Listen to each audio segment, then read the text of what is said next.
Welcome, everybody. Thank you for coming. Great crowd. Great day in Portland. You got three really happy guys up here. This is, awesome news for the Trailblazers organization, for the city of Portland, for the Pacific Northwest. It's a happy day. I had a former Trailblazer text me right after the news broke. He said, everything's right in the NBA again. And I just smiled and nodded, and it was like, yeah, it is. It never felt right seeing Damian in a different jersey, and, we're really excited, of course, to bring him back to Portland and put him in that red and black. So, we'll get into a few opening statements and answer any questions you have, but just really thankful to Dame for trusting in us, for believing in us, and for coming back. So send it over to Chauncey. Yeah, same thing for me, really. This is a happy day for all of us. Really, really excited to have Dame back. It's been a process. I think if we're all being honest, we obviously never wanted to see him go. And even when he did, we all wanted to see him back. So it worked out perfect. I always just believe that things happen how they're supposed to. And unfortunately, he's hurt right now, and he'll be back as good as ever, if you know anything about him. So we're really excited about that. I told him that this year he's going to be the highest paid assistant coach in league history because I'm going to be putting him to work every day. So we're really excited. We're really happy to have our guy back.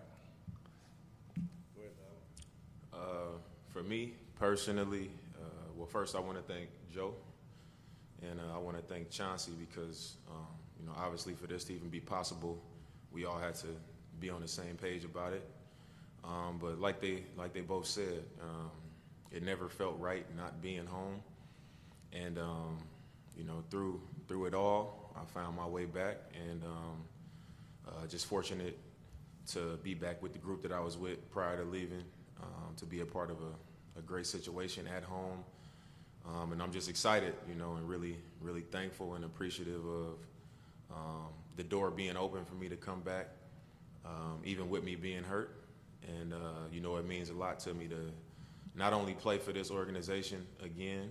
I never wanted to not be playing for this organization, but to be back in this community, that I'm most familiar with, the familiar faces, all of the things that I've been connected to, even during the time that I wasn't playing here the last 2 years. So it all just feels right. Usually when I have to make a decision, I put a lot of thought into it. I ask a lot of questions to the people around me, but this was a decision that wasn't hard at all for me to make. And, the people that I know love me and care about me, it was a easy piece of advice for them to give. It was easy for them to support. So, like I said, I'm just thankful to be back. And it just feels like the perfect situation at the perfect time. So I'm just happy to be back.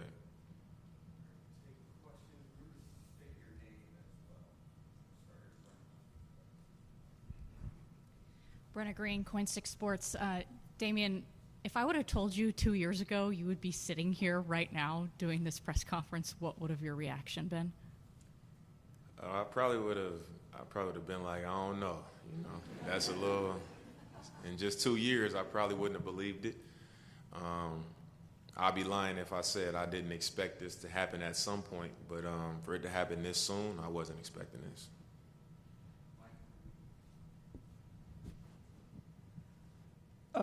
For Dame and for Joe, Mike Richmond, can you talk about the process of kind of how this came together?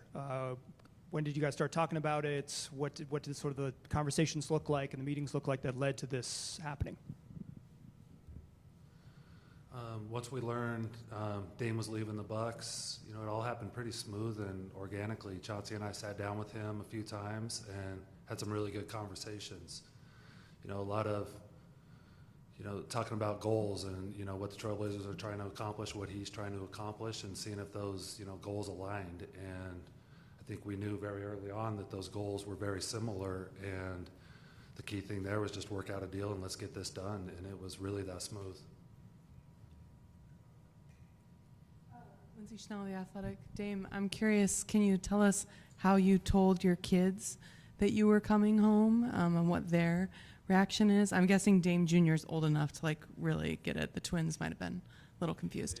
They're all old enough to pick up on it now, especially Dame Jr., but I didn't say nothing to them about it until Saturday when I actually signed, and they were with me, and we got back in the car to go home. And I got to a red light, and I just turned around, and my daughter was looking at me, and I told her, and she was like, "Wait, so like we don't have to get on the airplane to Milwaukee no more?" I was like, "Yeah, like y'all don't gotta get on the plane no more." And she was like, "So you're gonna be at your house in Portland the whole time?" I was like, "Yeah." And she was like, "What?" Like she was, and then her brothers was kind of listening to that back and forth, and they were all extremely excited. So I saved it for when I knew it was official. With the Oregonian. Dame, what expectation are you setting for yourself after this year of rehab? What kind of player do you expect to be in 2026? I mean, I think it's obviously a tough injury, but me personally, I know how I'm going to approach the whole rehab process, taking my time. A lot of trust in the people around me, a lot of trust in the surgeon that I went to. We've stayed connected. And I think I'm going to return to form. That's just my true belief. I think I'll return to form. I think with this injury, a lot of the people that I've spoke to that have experienced the injury and come back for it, a lot of the surgeons that I spoke to, a lot of the PTs that I've spoken to have shared a lot of information with me. And a lot of it was encouraging for me. And I know what my assignment is to make that happen. And that's what I've been focused on doing. So it's a pretty slow process. That's why I'm taking the next season to make sure that I check every box and that I don't rush, especially at my age. But I expect to return to form. Rose Garden Report. This would be for, I guess, both Joe and Dame. Is there any possibility at all that Dame plays this upcoming season, or is the understanding that this is just a rehab year?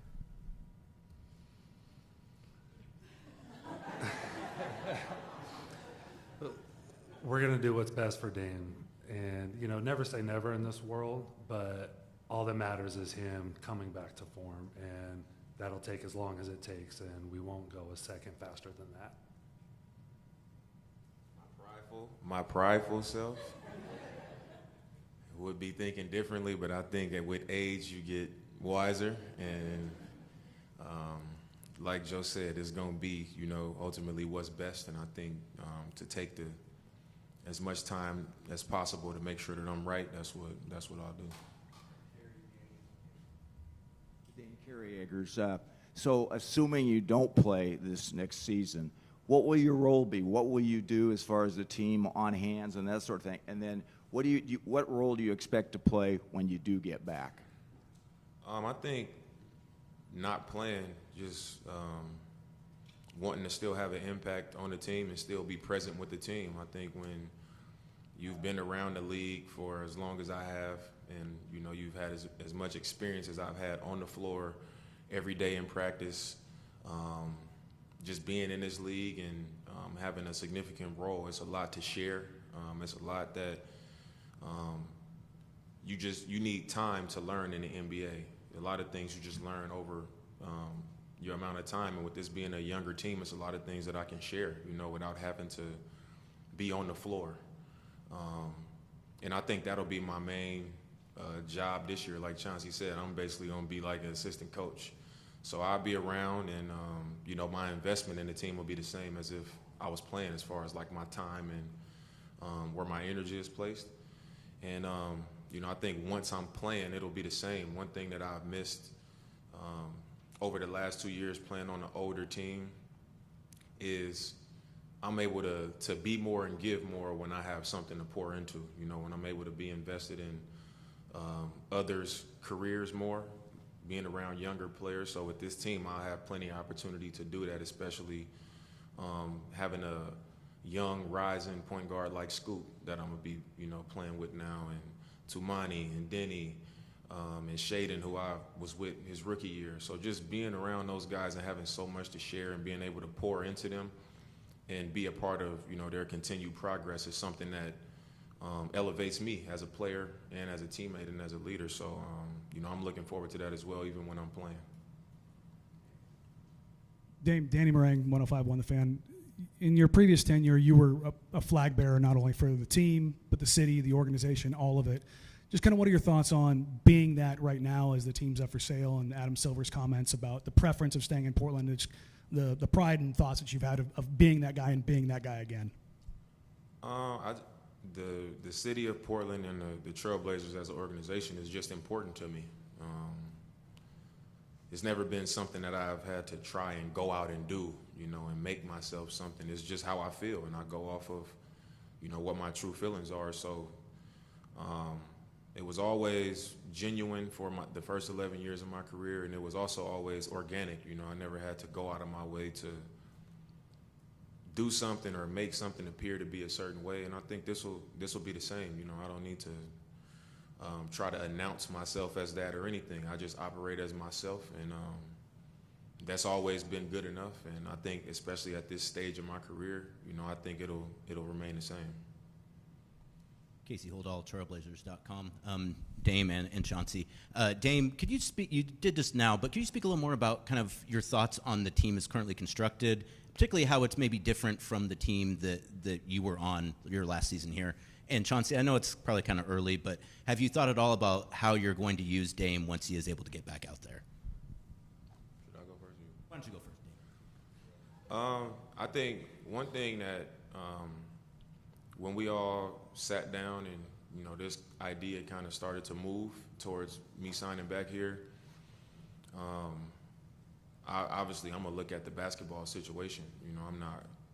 We play basketball and you want to win basketball games. So a lot of people, may look at it as a family decision, and obviously anybody would have their family be a part of a decision that they make, but this was just as much a basketball decision.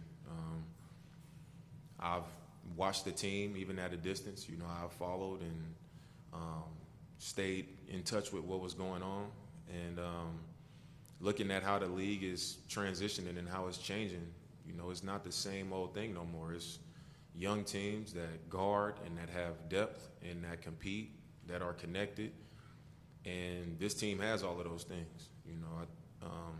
Maybe because it's Portland, people may not be willing to say it, but it's all there. From the talent to the depth to having it on both sides of the ball, it's all there, and that's something that I believed in when I looked into a decision like this. So the personal part, the family, the basketball, the fact that this opportunity came unexpected, being waived, it just felt like like I said, it just felt like the perfect timing and the perfect opportunity. What you asked me again, man? Oh yeah, yeah. That's a long way from now. Obviously, I'm more excited right now to have Dame back, and like he said, just pouring into our young guys. I want to see Scoop and Shaden take a step this year. Of course, I coach these guys very hard, but it's always different when you're getting that mentorship and that tutelage from a guy that wears a jersey. And to have Dame and to have Drew and have these guys pouring into him, I'm really, really excited about that. And then when we get to that point, we get there, but I'm really excited about what we've been able to do this summer and what our team looks like right now. And when Dame is able to come back, we'll be super ready for him, but I'm really not even thinking about a year from now. I'm thinking about this year. Hey, Damian. Annie Peterson from AP.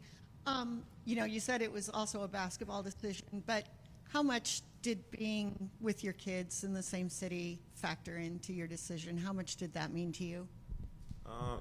It meant a lot. I mean, it's my kids, so it only made it that much sweeter. But to that same point, even when I wasn't here, created a situation where I could still be with my kids as often as possible. So,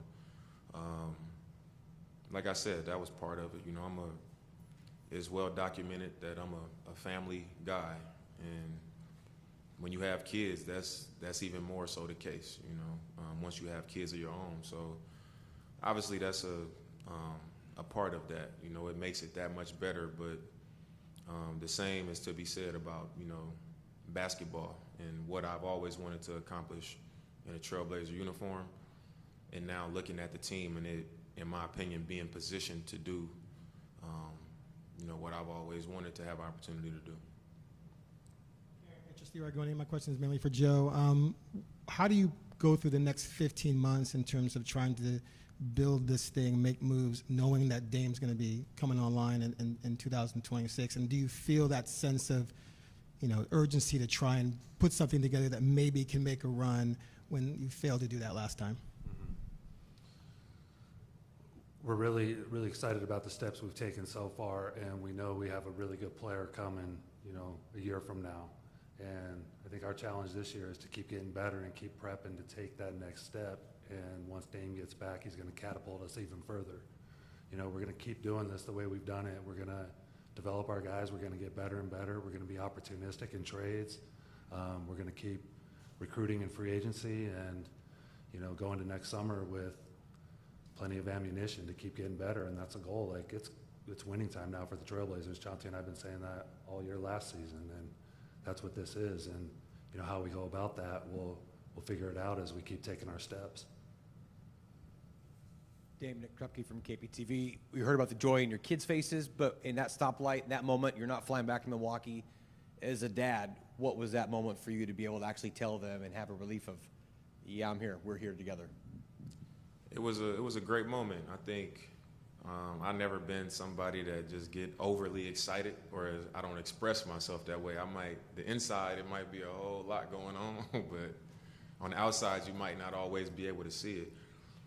But I think in that moment, it was just a great feeling for me, not only just sharing that moment with my kids, but just I'm pulling up to a familiar stoplight, you know, right here at Bridgeport, and I know my way around here. So just knowing that, you know, I'm going to be back home, you know, for all parts of my life, you know, with my kids, playing for the Trailblazers, driving on the same streets that I've driven on pretty much my entire adulthood.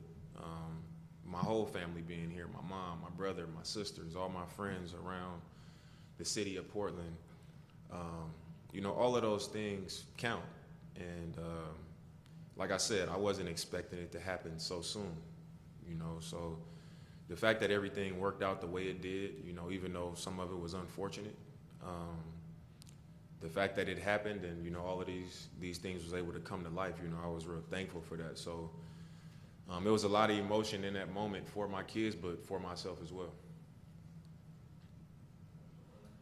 Orlando Sanchez, KGW TV.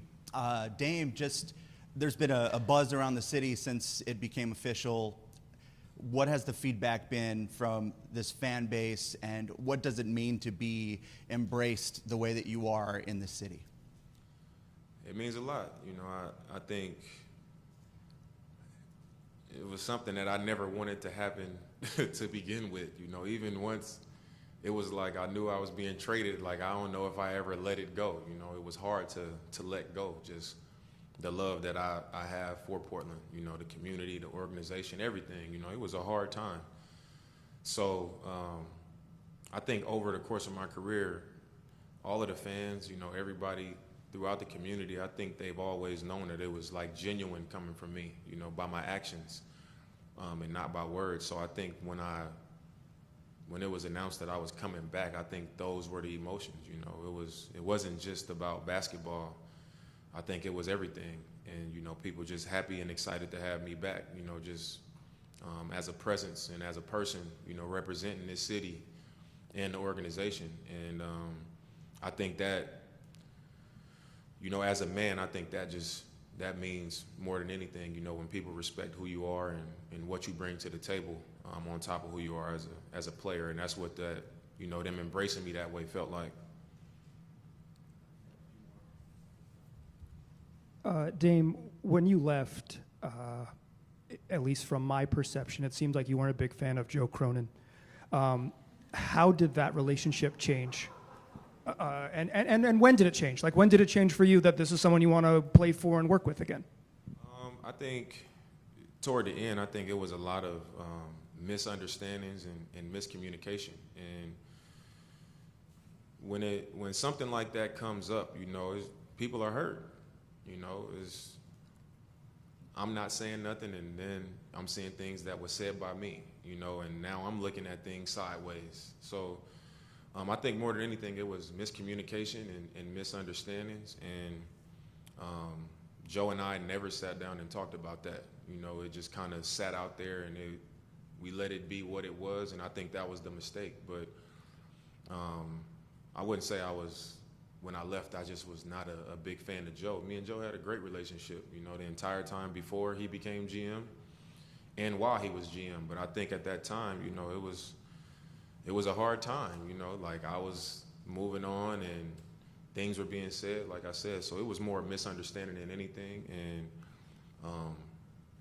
the last game that we played here, you know, I went over before the game and I said hello to Joe. I said hello to Jody. And for me, I really wanted them to know that it was, you know, no hard feelings. You know, during that time when it was happening, sometimes when you're emotional, you handle things from a position of protecting yourself and not knowing what's going on, you know, on the other side. And then over time, you calm down and you figure it out. And, you know, I'm not a kid, so, you know, that wasn't hard for me to do. And it honestly wasn't even after that, it wasn't a long conversation to move past that. And I think that was because we never had a bad relationship, or it was never a dislike or us not being a fan of each other, like you said.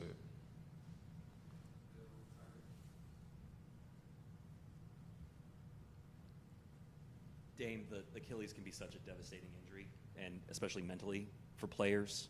Did you go through the like self-pity, why me phase of that? And how does being back here maybe help with and having the resources that you have by being on the team here too, not just rehabbing here? How is that going to help you through what is, as you've said, an extremely long road ahead? I mean, I literally, after I tore my Achilles and I felt it, and I was sitting on the floor, I grabbed it and I rolled over and I sat up, and the first thought that I had to myself was like, I'm about to come back from an Achilles. That was literally my first thought, like on my kids. That was the first thing I thought of. And we got to the back, and when the doctor said, you tore your Achilles, like, I think everybody else had more pity for me than I did. Like, I had the PTs, like, you know, about to cry and all of that stuff. Like, I didn't cry. Even when I got by myself, I didn't cry. And it wasn't like a prideful thing. My mind automatically went to, like, you know, I got to fight for something. You know, I know it's going to be a long journey. I know it's a challenge mentally, and I kind of shifted right there to what I knew was coming. And then it was, you know, just kind of learning more about it, you know, talking to Aaron Rodgers and KD and Rudy Gay, you know, all these guys that experienced it and handled it differently. But I never had that moment of, like, pity or any of those things with none of my injuries, honestly. But this one I know is like probably the biggest one of my career. And like you said, it's a mental battle, but, you know, if I don't lose those. If it's a mental battle, those battles that I don't lose. If it's physical, it's possible, but a mental battle, I'm just not gonna lose. Tyre Smith, K2 News. Dame, I got a question. When you left in 2023, you know, there were some of those team members that you kind of were familiar with, and now that you played against them a couple of times, how comfortable does this group make you that when you do return next season, you guys are going to be competing for some hardware? I mean, just playing against them, but more than anything, watching them. You know, I was able to watch a lot of games. Like, we played if I played a 7 o'clock game, by the time I would get home, it would be, you know, the West Coast games coming on. So I caught a lot of the games.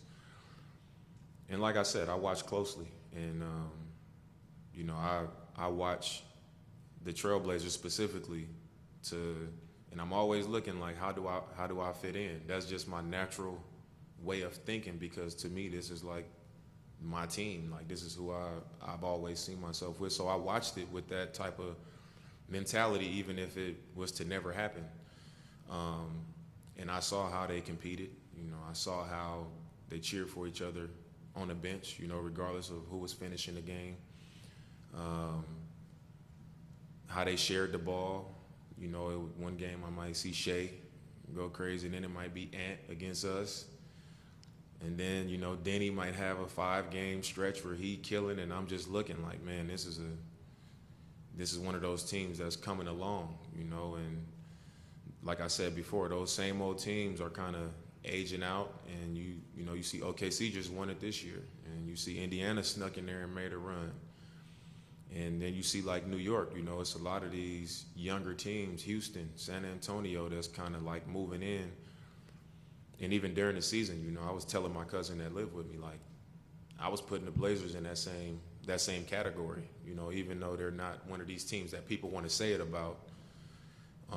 Because I watched so many games, I could see what was happening. And, you know, that's how I viewed the team.